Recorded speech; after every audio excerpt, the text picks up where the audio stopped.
बिस्मिल्लाहिर्रहमानिर्रहीम। अस्सलाम वालेकुम। आज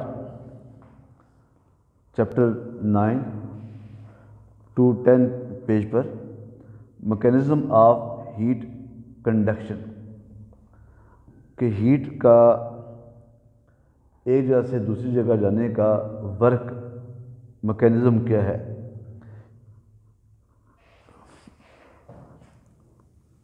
In conduction, energy is transferred from the particle with higher kinetic energy to the particle with the lower kinetic energy।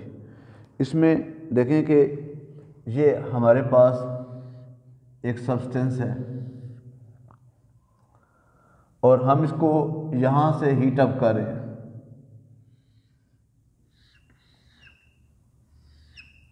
हम इसको heat up कर रहे हैं यहाँ पर, तो यहाँ पर जो पार्टिकल है इसको एनर्जी मिलती है, वो नेक्स्ट पार्टिकल को दे देते हैं, वो नेक्स्ट पार्टिकल को दे देते हैं, वो नेक्स्ट पार्टिकल को दे देते हैं, वो नेक्स्ट पार्टिकल को यहाँ से आगे वो एनर्जी को ट्रांसफ़र कर रहा है। ये लिखा हुआ है यहाँ पर, in conduction energy is transferred from particle. यहाँ से वो मालिक्यूल भी हो सकते हैं, इलेक्ट्रॉन भी हो सकते हैं, एटम भी हो सकते हैं, विद हायर काइनेटिक एनर्जी।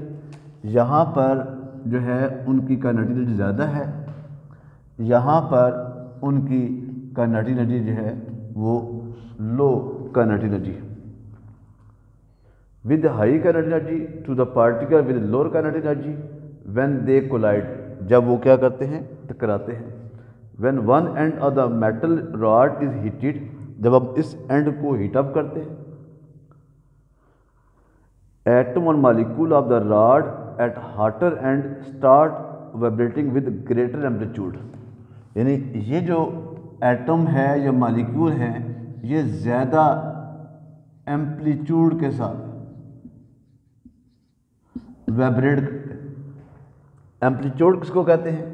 मतलब ये एक मॉलिक्यूल है, आपने इसको एनर्जी दी है, ये मैक्सिमम कितना दूर जाएगा, यहाँ से यहाँ तक जाएगा, यहाँ से यहाँ तक जाएगा, मतलब ये वाइब्रेट करेगा। और ये जो इसका यहाँ से यहाँ तक डिस्टेंस है, दिस इज कॉल्ड एम्पलीट्यूड। ये एम्पलीट्यूड को इंडिकेट करता है।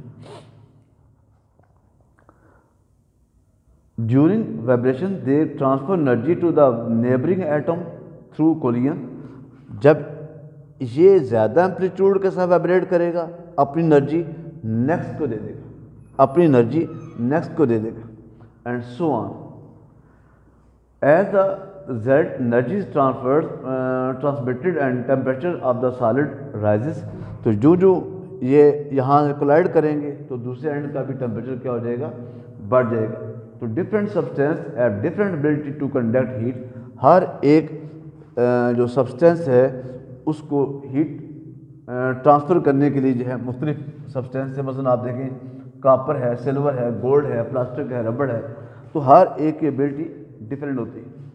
Hard heat conduction take in metal via free electron. इसको अंडरलाइन करें कि मेटल में जब भी हीट ट्रांसफ़र होती है वो इलेक्ट्रॉन के वजह से होती है। ये ऑब्जेक्टिव में याद रखें, आ सकता है। Metal like copper, iron, gold, silver contain free large number of free electron which can move easily inside metal from one point to other.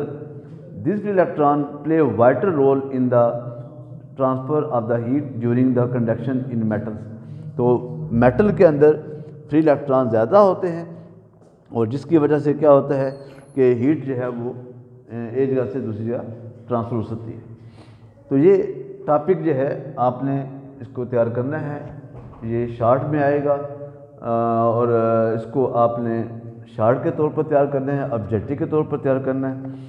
और शार्ट में कैसे आ सकता है, how heat transfer in a metal, इस अंदाज में आ सकता है। शार्ट में कैसे आ सकता है, मैकेनिज़्म ऑफ हीट कंडक्शन के नाम से आ सकता है। नेक्स्ट टॉपिक है uses of good and bad thermal conductor.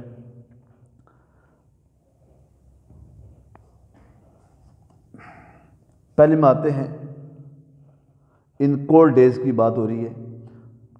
Woollen blankets are use to cover the body. Woollen itself is a good insulator. इसको अंडरलाइन करें कि वुलन जो है वूल जो है वो एक इंसुलेटर होता है। And it can trap a layer of air around the body which insulate the body from the loss of heat. मतलब क्या है कि आप यूँ समझ लें कि हम यूँ कवर कर लेते हैं, तो ये क्या करेगा, ये वूल क्या करेगा कि अब यहाँ से हीट अंदर नहीं जा सकती और अंदर की हीट जो है वो यहाँ से बाहर नहीं आ सकती। तो मतलब क्या है कि on cold days woolen blankets are used to cover the body whole. Wool itself is a good insulator and it trap मतलब हीट को अंदर ही बंद कर देगा। around the body which insulate the body from the loss of heat. Cooking pan आपने देखा होगा, जो बर्तन हम खाना बनाने के लिए इस्तेमाल करते हैं उसमें आपने देखा होगा वो मोस्टली वो मेटल के बने होते हैं। ये मेटल्स हैं और ये इसका जो हैंडल है ये लाजमी तौर पर इंसुलेटर होगा।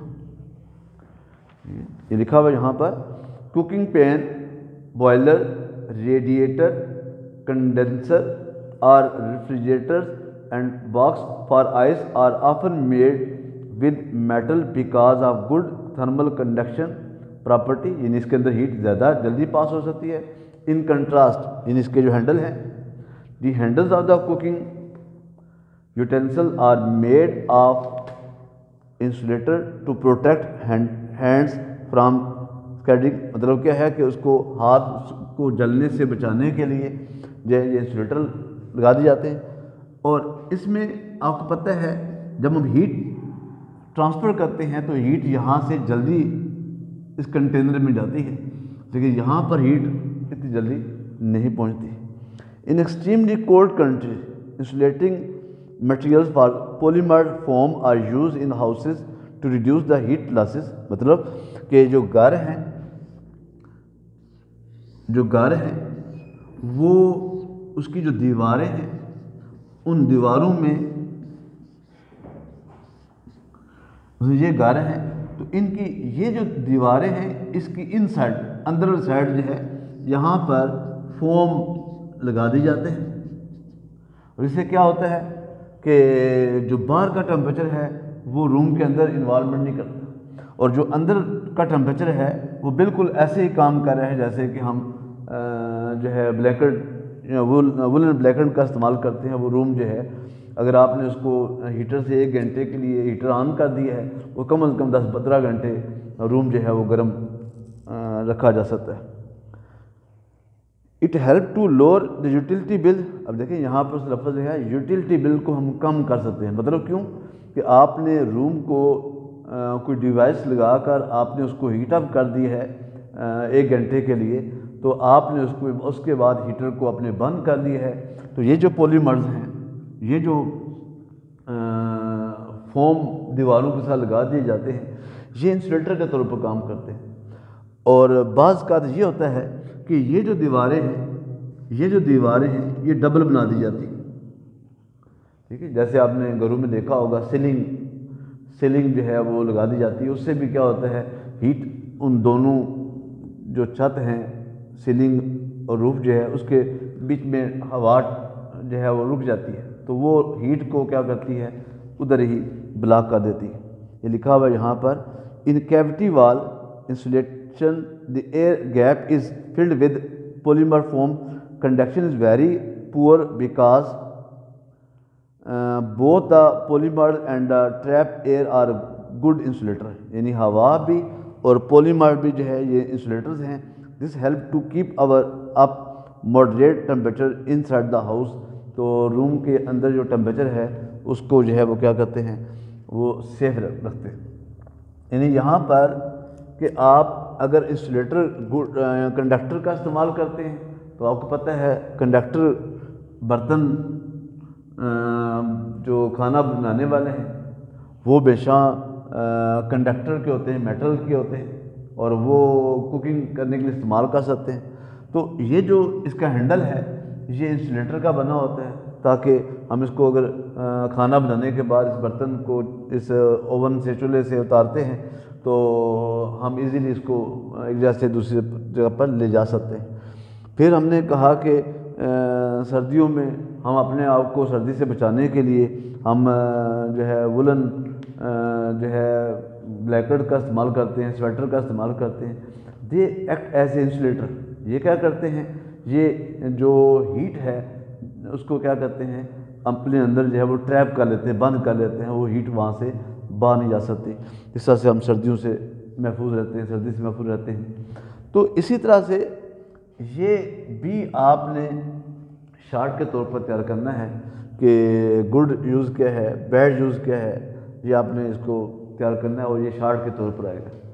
तो आज हमने ये दो टॉपिक पढ़े हैं, एक मैकेनिज्म ऑफ हीट कंडक्शन और दूसरा है uses of good and bad thermal conductors. तो ये दोनों ही शार्ट के तौर पर आएंगे, लॉन्ग नहीं आ सकते, इसमें लॉन्ग वाली क्वालिटी नहीं है। लेकिन आपने इसको कोशिश करना है, अगर शार्ट के तौर पर आते हैं तो इसमें मैक्सिमम चीज़ें आप इसमें लिखें। ये ना हो कि आप एक दो लाइनों में लिख के कहीं शार्ट तैयार करना है, आप सारा तैयार करें ताकि आपके थोड़े कंसेप्ट बने इसके में, इस टॉपिक में उसने बताया क्या है, बात क्या हुई है। ठीक है, तो आपने इसको तैयार करना है। Thank you very much. Allah हाफ़िज़।